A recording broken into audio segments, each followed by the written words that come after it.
dia a todos.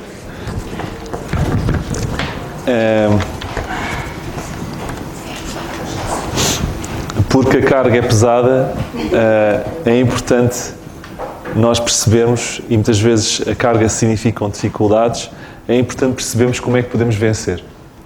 Então hoje o tema desta manhã é alicerces para a vitória. Ou o que quiserem chamar fundamentos da vitória, ou o que quiserem chamar. Como é que podemos vencer?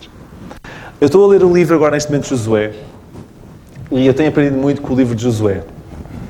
Muito mesmo. E é um livro que relata o maior número de vitórias da Bíblia. Não há na história da Bíblia, nem na história do povo de Israel, um período de tempo em que eles não ganhassem tanto, durante um curto espaço de tempo. Eles eram um povo sem terra, e de repente tomaram posse de um território enorme, que ia desde o Mediterrâneo. Não chegaram a tomar tudo, mas quase, um pouco mais longe do que o Jordão. A promessa vai até ao rio Eufrates. Eles não chegaram a tomar nessa extensão toda, mas chegaram a tomar bastante. Tomaram posse de uma terra que vai desde lá em cima dos montes, Monte Hermon, etc., os montes Golã, até quase até Gaza. E era espetacular, porque eles não tinham nada. E foi um período claramente de vitória. Eram vitórias atrás de vitórias, atrás de vitórias, atrás de vitórias. Uau! O que é que se passou para que aquele povo tivesse tantas vitórias? Será que há alguma... Claro que o que se passou foi Deus, mas tirando esse elemento que é fundamental, que é Deus, será que há alguma coisa na equação que dependesse deles, que contribuísse para a vitória? E vamos ver que sim. O livro de Josué, e eu antes de começar a atacar o assunto, vou-vos fazer aqui uma pequena contextualização. Podem abrir já em Josué 1, não vamos ler nada por enquanto. Vamos ler algumas passagens de Josué, mas podem ficar já em Josué. O livro de Josué é o primeiro livro da Bíblia com o nome da pessoa. Até então não havia nenhum livro com o nome da pessoa. O primeiro livro da Bíblia com o nome da pessoa. Este livro cobre um horizonte temporal de 25, 30 anos. E termina com a morte de Josué, em que Josué teria 110 anos. Este livro está dividido por secções. A primeira secção é do capítulo 1 ao 5, em que fala na entrada da Terra Prometida. Do capítulo 6 ao 12, fala-nos da conquista da Terra Prometida. Do capítulo 13 ao 21, fala-nos da divisão e da habitação efetiva da Terra Prometida. Ou seja, eles a entrar, eles a conquistar, eles a dividir e a habitar. E, finalmente, no capítulo 22 ao 24, fala-nos do adeus e da morte de Josué. Josué está assim, o livro de Josué está assim dividido e compartimentado. Josué, nós lemos, quem era Josué? Josué nós lemos, não vamos ler, mas está em Números 24, 13, era o assistente de Moisés, era o número 2. Tornou-se mais tarde o seu sucessor. Josué era o verdadeiro braço direito de Moisés. A primeira referência a Josué na Bíblia é em Êxodo 17. E nesta passagem, Josué está a liderar o povo de Israel numa luta contra os amalequitas. Ele era um guerreiro. Ele não era só o assistente. Ele não tratava só da burocracia. Ele pegava nas armas e liderava o povo, e lutava pelo povo, e liderava o povo na guerra. Em Êxodo 32, nós lemos que ele acompanha Moisés em parte do caminho no Monte Sinai. Quando Moisés recebe os 10 mandamentos. Portanto, ele é um assistente. Ele é um guerreiro. Ele acompanha Moisés até onde pode, até onde Deus deixa. Numa zona que é extremamente sagrada. Portanto, ele não era apenas alguém que fazia tudo. Era alguém que estava perto de Moisés. Estando perto de Moisés, estava perto de Deus. Porque estava perto das coisas com que Moisés lidava. E Moisés lidava com Deus. Além disso, nós vemos também, e finalmente em Números 27, 18 a 23, que então Deus dá ordens a Moisés para apontar Josué como seu sucessor. Na altura, crê-se que Josué teria 80 anos, aproximadamente. 40 quando saiu do Egito, 40 anos depois de 40 anos do deserto, e quando estão perto da Terra Prometida, deveria rondar os 80 anos. Fala-se muito em Caleb, não é? Mas esquecemos que Josué, com 80 anos, pôs-se a conquistar uma terra repleta de gigantes e de castelos. Portanto, há muitos Calebs na Bíblia, e muitas vezes nós nem sabemos. O nome de nascença de Josué é Osea, no hebraico. Mais tarde, em Números 13, 16, Moisés muda-lhe o nome para Yehoshua, que é o Senhor é a minha salvação. Osea significa salvação, e Yehoshua, o Senhor é a minha salvação. Vocês sabiam que o nome original de Josué é o mesmo que Jesus? Só que no hebraico lê-se Josué, e no grego lê-se Jesus. E é curioso perceber que foi Josué que liderou o povo na Terra Prometida. À semelhança que é Jesus que nos traz para a nossa Terra Prometida. Não foi Moisés. Moisés significa a lei. Moisés ficou pelo caminho, na fronteira. Não é a lei que nos traz à salvação. É Jesus. E este paralelo, que eu não vou dedicar-me agora, eu não podia deixar de o referir, porque eu acho fantástico, porque vemos que na mente de Cristo, o Espírito Santo, enquanto os homens a escrever a Bíblia, enquanto neles próprios, tudo isto, se eles perceberem, é fantástico. A Terra Prometida tinha sido uma promessa de Deus a Abraão, a Isaac e Jacó, centenas de anos antes do momento em que eles tomam efetivamente posse. Quando o povo sai do Egito, o mesmo se comportou de tal forma errada que toda aquela geração que saísse do Egito ficou no deserto. Não chegou a tomar posse da terra, com exceção de Josué e Caleb. Porquê? Porque eles dois, quando foram espiar a terra, há 40 anos antes, nesta altura da história, em que eles estão próximos já da Terra Prometida, foram os únicos que acreditaram efetivamente que Deus podia dar-lhes aquela terra. E os outros não.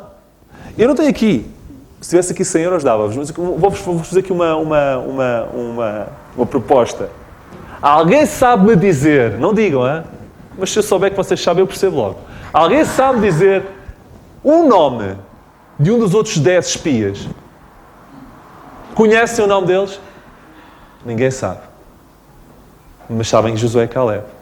A história registra aqueles que são corajosos. A história só registra aqueles que ficam com Deus. Aqueles que rejeitam Deus ficam apagados da história. Apanharam praga e foram mortos, dizimados, porque também infectaram todo o povo com a dúvida. Aqueles não só fizeram mal a eles próprios, como infectaram todo o povo com a dúvida. A Bíblia diz isso. Eles infectaram com a dúvida todo o povo. E aquele povo teve que passar 40 anos para depender e acreditar que Deus podia vencer gigantes. E só Josué e Caleb passaram. Josué e o povo vão entrar na Terra Prometida e enfrentaram um ambiente hostil. Acham que a vossa vida é difícil? Ponham-se no lugar daqueles. Chegam ao pé, depois de passar 40 anos no deserto, a passar por tudo e mais alguma coisa, olham para o Jordão, e já vamos falar sobre o Jordão, carregadinho de água, como nunca esteve, ou raramente esteve, e já vamos falar sobre isso, e não sabem como é que vão passar o Jordão, sabendo que depois do Jordão tinham cidades fortificadas, muitas delas com gigantes, e acham que a vida deles era fácil. Acham que era fácil acreditar em Deus e viver a vontade de Deus naquela altura? A gente acha-se muitas vezes que nós somos os mais miseráveis do mundo. Quero-vos dizer que há mais 7.000 que estão a passar como nós. Os 7.000. Estão a ver aquela ilusão da história de Elias, que achamos que somos os únicos? Há mais 7.000. Há muitos mais a passar o que vocês passam. Muitos mais. Mas sabe uma coisa? Josué mostra-nos que com Deus nós podemos tudo. O livro de Josué mostra-nos que com Deus nós podemos tudo. E vamos ver isso. Antes de falar sobre Josué, eu estou desejoso de começar. Hein? Eu nunca me dediquei a falar uma introdução tão grande. Mas eu tenho que falar sobre isto. Quero-vos falar sobre a perspectiva ética da guerra. Porque eu vou-vos falar de guerra. Porquê é que Deus dizimou aquelas nações todas? Quero-vos dizer, e vejam quando puderem, não vamos ver agora, Gênesis 15, 12 a 16, que Deus diz que ao povo de Israel, vocês vão ficar 400 anos no Egito, porque eu quero ter paciência para com os amorreus, que são os povos daquela terra. Deus deu 400 e tal anos de hipótese para os povos daquela terra se converterem. E por isso é que manteve o povo de Israel em espera no Egito. Se isto não é um Deus de amor, que põe povos idólatras, que sacrificam crianças, e põe o povo de Israel à espera até que eles se convertam, digam-me o que é que Deus é, porque eu não sei. Além disso, nós lemos Raabe, quando enfrenta os espias na casa dela, sabem o que é que Raabe disse aos espias? Eu vou citar. Está em Josué 2, 9 a 11, mas eu cito. Bem sei que o Senhor vos deu esta terra e que o pavor de vós caiu sobre nós. Ela está a falar de todo o povo daquela zona. E que todos os moradores da terra, não é só daquelas... Todos. Estão desfalecidos diante de vós. Mas porquê? Porque temos ouvido que o Senhor secou as águas do Mar Vermelho. Isto tinha-se passado há 40 anos. Eles sabiam quem Deus era. Que diante de vós, quando saís do Egito, e que fizeste aos 2 reis dos amorreus, a Sião e a Og, sabiam da história, das batalhas, que estavam além do Jordão, os quais destruístes, o que ouvindo desfaleceu o nosso coração e que ninguém mais... E em ninguém mais há ânimo algum, por causa da vossa presença. Agora, atenção. porque o Senhor vosso Deus é Deus, em cima nos céus e embaixo da terra. Digam-me, um povo que esperou, que teve 400 e tal anos à espera. Aliás, Deus teve 400 anos à espera que ele se convertesse. E que tem noção de quem Deus é. Que tem noção de que Deus abriu aquilo tudo. Que tem noção que Deus é o Deus poderoso. E que insiste em continuar a errar. Desculpem. Mas Deus não é um Deus cruel quando o destrói. Até porque, além disso, Deus disse em Deuteronômio 7, 1 a 6, que era importante destruí-los para que eles não os corrompessem.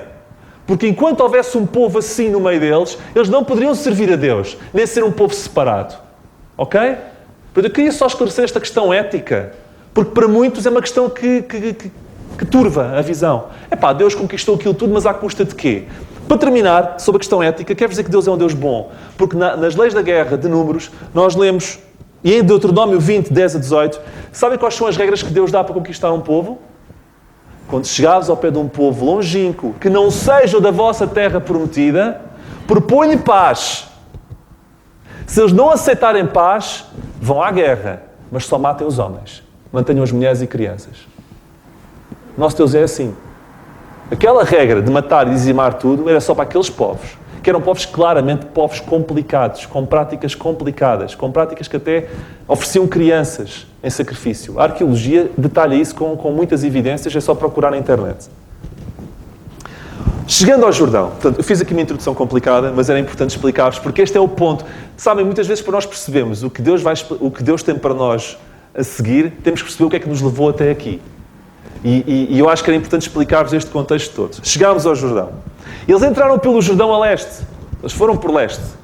E chegaram ao Jordão passando por Sitim, que é o Vale das Acácias. Pelos vistos havia ali muitas acácias. E chegaram a toda aquela terra prometida, só que ninguém conhecia a terra, com exceção de dois, Josué e Caleb, certo? Alguém conhecia a terra, eles iam entrar numa terra que não conheciam. Só Josué e Caleb, e tinham conhecimento há 40 anos. E depois as coisas mudam. Eu lembro, volto e meia, vou a certos sítios, já não ia há muitos anos. Eia, pai, como isto está diferente. Olha, aquilo está agora assim, e aquilo está acolá. Agora, imaginem 40 anos, não é? De repente não apareceram supermercados ali com torto e direito como a que tivesse aqui do Conde. Mas se calhar já havia umas habitações novas, umas ruas diferentes, coisas diferentes, não é? Mas os únicos dois que conheciam eram Josué e Caleb. Agora leiam comigo, vamos começar a fazer uma leitura de Josué. Josué, capítulo 3. Leiam comigo Josué 3 e dos versículos 1 a 4. Levantou-se, pois, Josué de madrugada e partiram de Sitim e vieram até ao Jordão, ele e todos os filhos de Israel, e pousaram ali antes que passassem. Eles pararam perante o Jordão.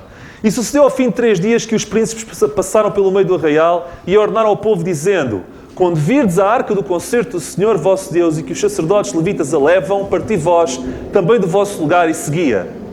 Qual é o primeiro alicerce da vitória? Sabem qual é o primeiro alicerce da vitória? Eles tinham que seguir o quê? A arca da aliança. Quando virem a arca a mexer-se, sigam-na. O primeiro alicerce da vitória é seguir Deus. Seguir o que Deus diz.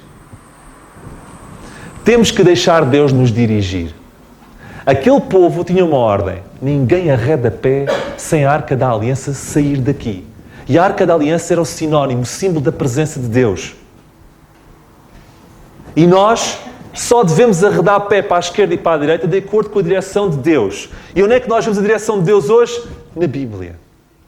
Não só, mas sobretudo na Bíblia. Lâmpada para os meus pés é a tua palavra e luz para o meu caminho. Salmo 119, 105. É a Bíblia que nos deve deixar dirigir. Sabem que eles mais tarde, passado pouco tempo, depois de ter conquistado Jericó, depois de ter passado mal em Ai, o Ai, e depois de a seguir ter derrotado Ai, eles foram confrontados com uma decisão.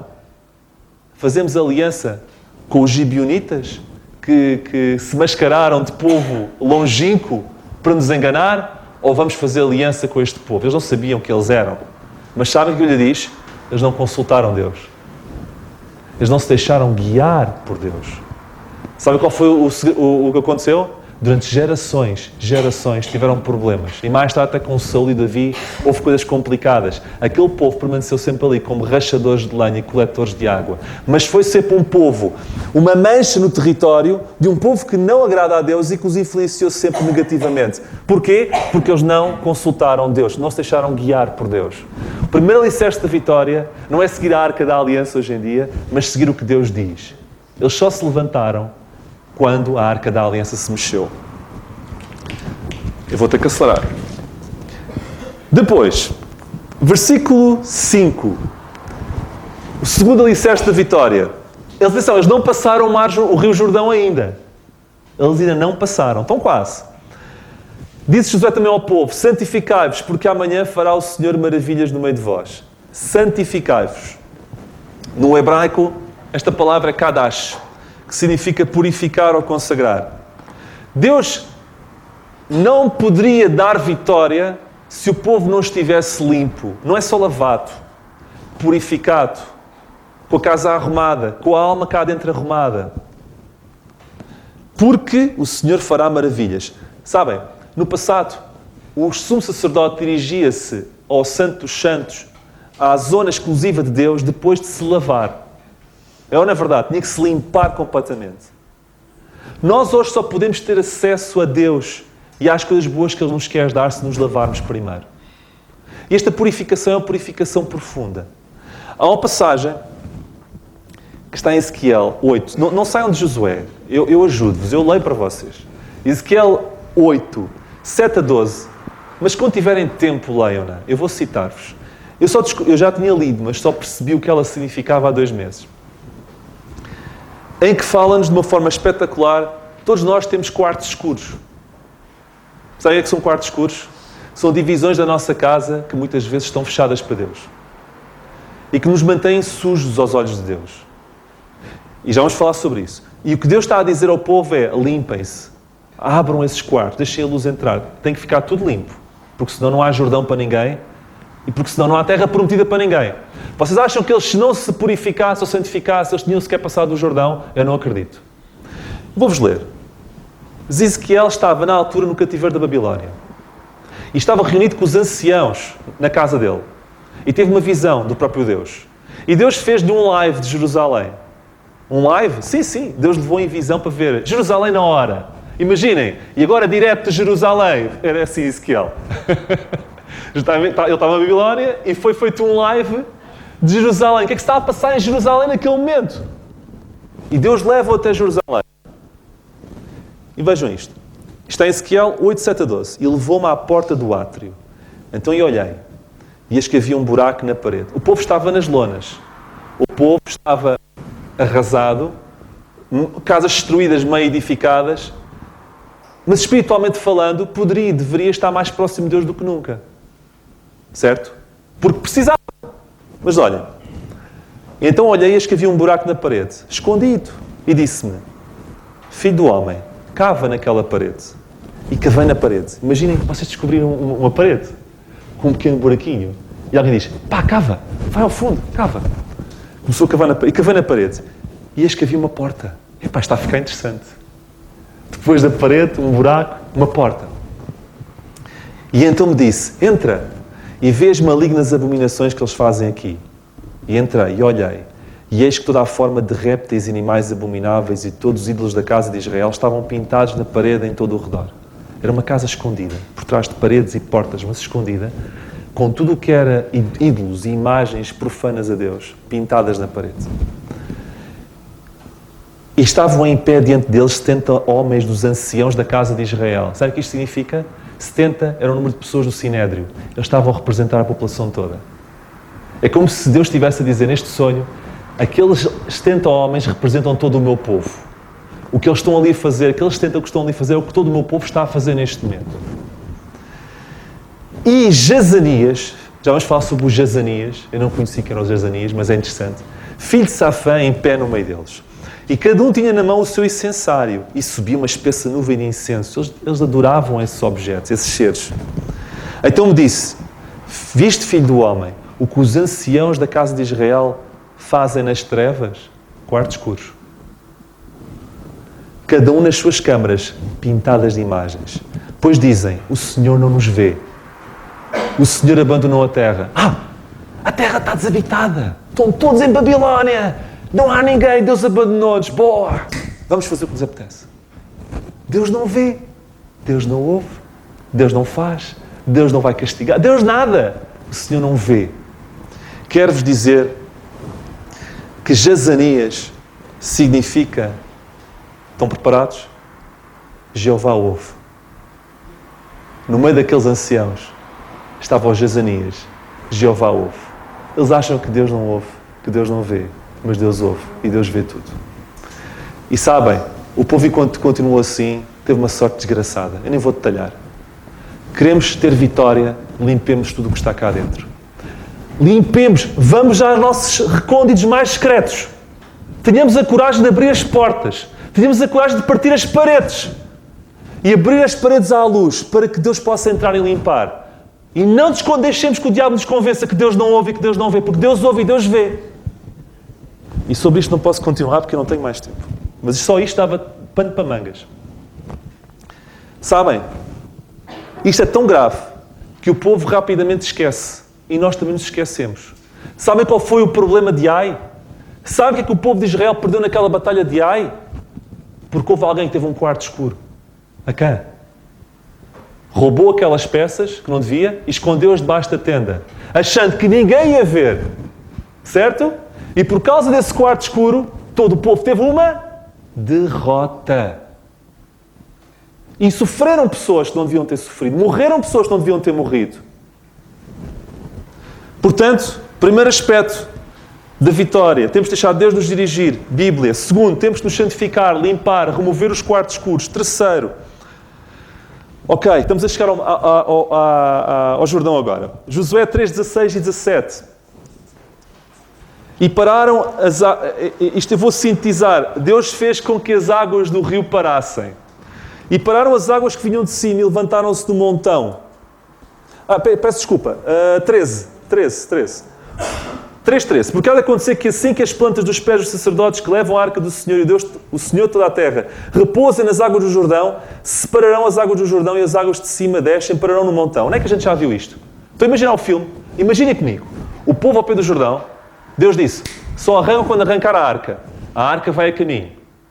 Quem é que leva a arca? Os sacerdotes. Os sacerdotes... ser sacerdote não é fácil. Para já, aqueles desgraçados não têm terra. Vivem daquilo que os outros lhe dão. Vivem da comida dos altares. E são os primeiros a avançar para o meio do Jordão. Não é fácil. Os desgraçados, entre aspas, chegaram-se lá e aquilo, como vamos ver, aquilo estava com uma pujança enorme, aquele rio. Pezinho na água. Desculpa? Pezinho na água. É o que está aqui a dizer. 13. Só quando... assim que as plantas dos pés dos sacerdotes que levam a arca do Senhor, Deus está por repor das águas do Jordão, as águas se separarão. Tens que pôr o pé na água primeiro, antes da água abrir. Irmãos, não há vitória sem fé. Muitas vezes nós temos de dar o passo de fé. A gente não vê nada. A gente acha que não há hipótese, mas Deus diz-nos, avança como se tudo corresse bem. Acredita em mim, mesmo que só vejas uma torrente de águas doida. Mas isto não fica por aqui. Eles molharam os pés e de repente o Jordão se abre. A Bíblia diz que a água se abriu até a cidade de Adão. Sabem quantos quilómetros são entre a abertura que Deus fez naquele rio? Eu não fiz contas, eu estive a estudar isso. Não sou nenhum expert no assunto, mas segundo li, é generalizado que entre a cidade de Adão e aquela zona serão cerca de 15 milhas, 26 quilómetros.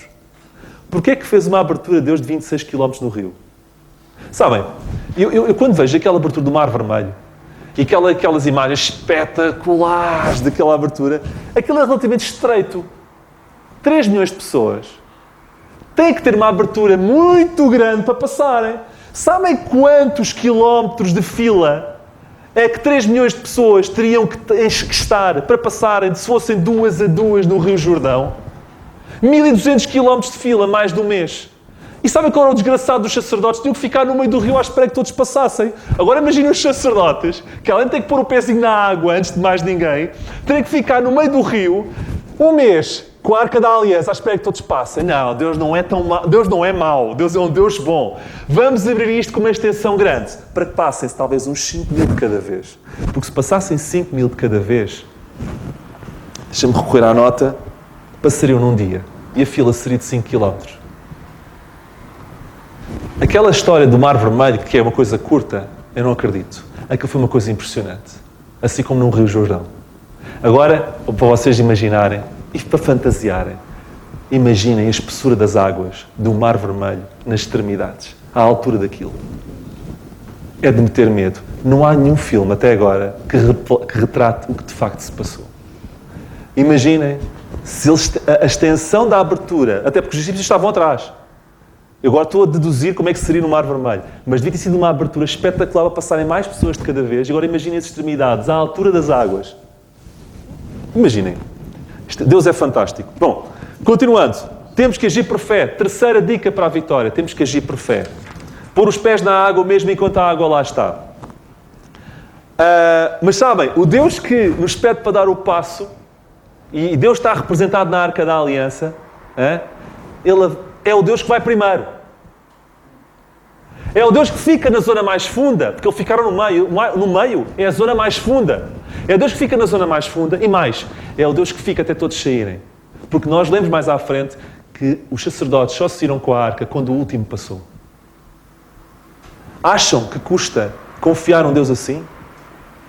Deus diz-me, avança por fé, mas olha, eu vou primeiro, eu fico na zona mais funda e só saio quando tu saís. Não é fantástico? Vamos ver mais.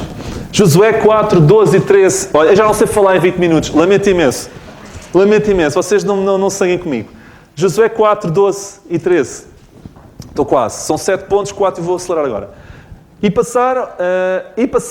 estão a passar o mar, o Jordão e tudo mais. E passaram os filhos de Rúben e de Gade e a meia tribo de Manassés, armados, na frente dos filhos de Israel, como Moisés tinha dito. Uns 40.000 homens de guerra, armados, passaram diante do Senhor para a batalha às campinas de Jericó. Porquê que eu estou a citar isto? Porquê que eu estou a citar as 2 tribos e meia?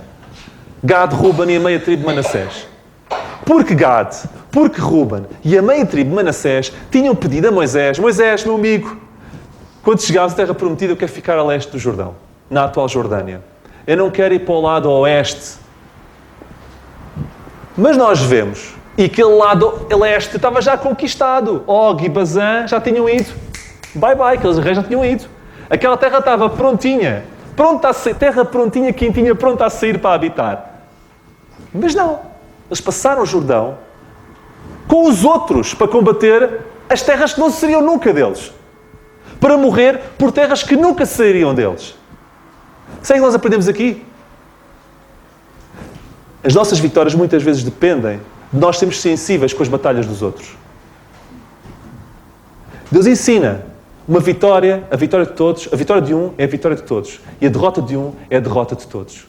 Têm as vossas terras do outro lado, amigos, tudo bem, mas vão ajudar os vossos irmãos a vencer a batalha do outro lado. Ninguém vai descansar enquanto todo aquele lado não tiver conquistado. Isto tem implicações já a nível do lar, a nível da igreja, a nível de tudo. Eu só vou destacar as implicações. Cada um destes tópicos tem implicações para muito. Só a implicação maior que eu agora vou deixar-vos é temos que ser sensíveis às lutas dos que nos cercam. O cativeiro de Jó mudou quando? Quando ele foi sensível às dificuldades dos outros. Ele estava a orar pelos seus amigos. E quando ele orava pelos seus amigos, ele lutava pelas batalhas dos outros, Deus mudou o cativeiro de Jó. E podia dar muitos exemplos disso. Estamos numa luta, uma batalha, desgraçado de mim, estou a sofrer tanto. E os outros estão a sofrer à nossa volta. Mas não, a minha dor é maior que a tua. Não, eu vou-me concentrar na minha dor. Deus valoriza quando nós deixamos de olhar para a nossa dor e começamos a olhar para a dor do próximo. Nós ajudamos o próximo e Deus ajuda-nos a nós. O quarto segredo da vitória é nós não sermos egoístas no sofrimento. Porque somos, muitas vezes, egoístas no sofrimento. Sensíveis às lutas dos que nos cercam. Até que chegamos a Gilgal. E eu era para falar só sobre Gilgal. O título da mensagem era para ser sobre Gilgal. Não se preocupe que eu não vou falar mais meia hora. Vou falar em 5 minutos. Pronto, eu falo em 5 minutos. Não sei como, mas falo. E porque eu gosto de Gilgal. Gilgal é daquelas... Eu era para pôr o título da mensagem. Gilgal, visita obrigatória. Eu tinha pinta. Eu não gosto de fazer títulos. Mas desta vez era para dizer Gilgal, local de visita obrigatória. A gente volta e pensa, quando fores àquela terra tens que visitar aquela coisa. E eu ia dizer, vocês cá não conhecem Gilgal, mas têm que conhecer. Gilgal é uma terra fenomenal. Fenomenal. Então subiu todo o povo de Jordão.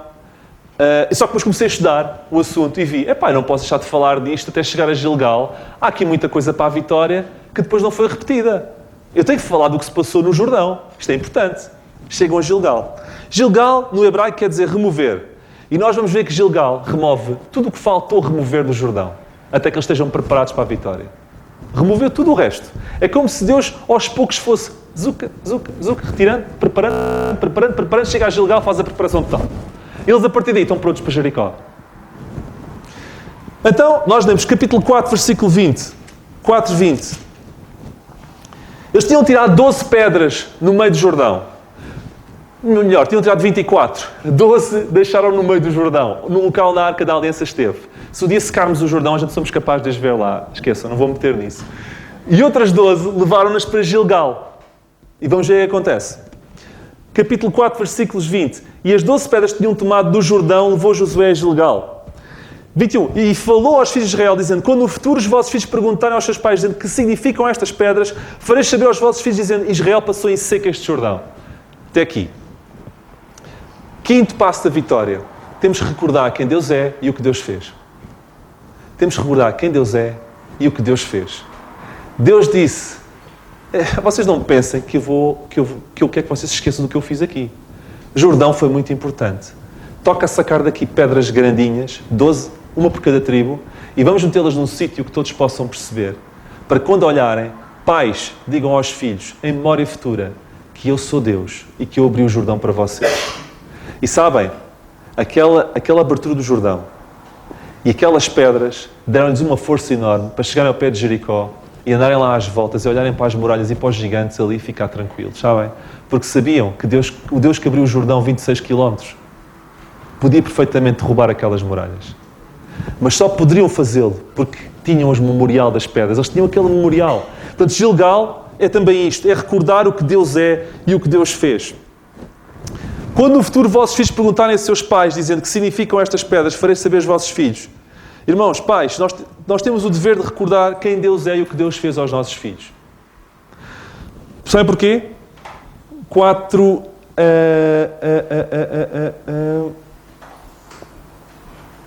Onde é que eu tenho isso? Versículo 24. Para que todos os povos da terra conheçam o mão do Senhor que é forte e para que temais ao Senhor. Pais, digam aos filhos quem Deus é e o que fez, para que temam ao Senhor. Sabem? Quando nós não temos o cuidado de passar o testemunho da Bíblia aos nossos filhos, em última análise nós estamos a criar filhos que não temem a Deus. E estamos a afetar a nossa descendência. Quando nós recusamos de contar quem Deus é e o que Deus fez aos nossos filhos, nós estamos a contribuir para que eles não se lembrem dele mais tarde. E depois fazem más escolhas. E depois pensamos: em que é que eu errei? Erramos muitas... Não estou a falar a respeito de ninguém, estou a falar a nível geral. Muitas vezes erramos porque não tivemos coragem, /tempo, /vontade, /tudo, para atempadamente falar aos nossos filhos. E depois eles não temem a Deus. E depois, não temendo a Deus, dão cabeçadas na parede. Percebem?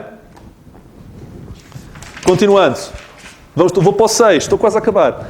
Capítulo 5, versículo 10. Ainda em Gilgal. Estando depois os filhos de Israel alojados em Gilgal, celebraram a Páscoa. Ouçam uma coisa. Vocês acabaram de entrar em território inimigo. Repleto de mausões, de gigantes, de fortalezas inexpugnáveis. E Deus diz: toca a celebrar. Não é estranho? Não vi vitória nenhuma até agora. Gilgal, toca a celebrar. Não é o que Deus quer dizer com isto? Antes do assunto estar vencido, vamos adorar a Deus como se ele tivesse vencido. Não era... A Páscoa era para ser celebrada, ponto, em qualquer circunstância. Deus é para ser adorado, ponto, em qualquer circunstância. Vou-vos dar 3 exemplos. Quando Josafá, estando apertado pelos filhos de Amon, em 2º livro das Crónicas 20:12, começou a adorar a Deus, nós lemos que Deus colocou emboscadas aos filhos de Amon, quando ele começou a adorar. Leiam, Ezequiel, 2 Crónicas, capítulo 20. Diz mesmo, quando o povo começou a adorar, Deus colocou emboscadas. Adoração.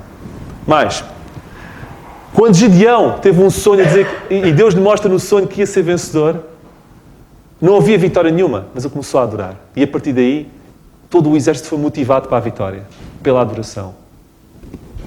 Quando o povo, uns dias depois, vai ao pé de Jericó e põe-se a enfrentar Jericó, sabe o que é que derrubou as paredes? Sabe o que é que derrubou as paredes?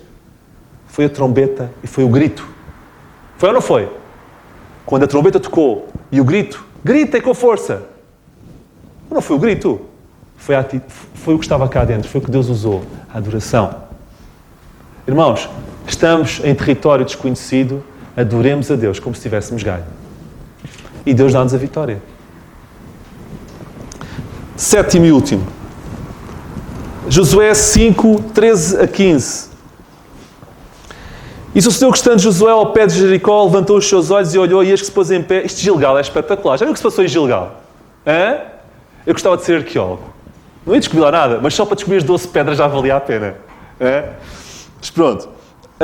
E apareceu um anjo que se pôs em pé. Dentro dele um homem que tinha na mão uma espada nua. E chegou-se Josué e ele disse: és tu dos nossos ou dos nossos inimigos? Eu acho piada a Josué.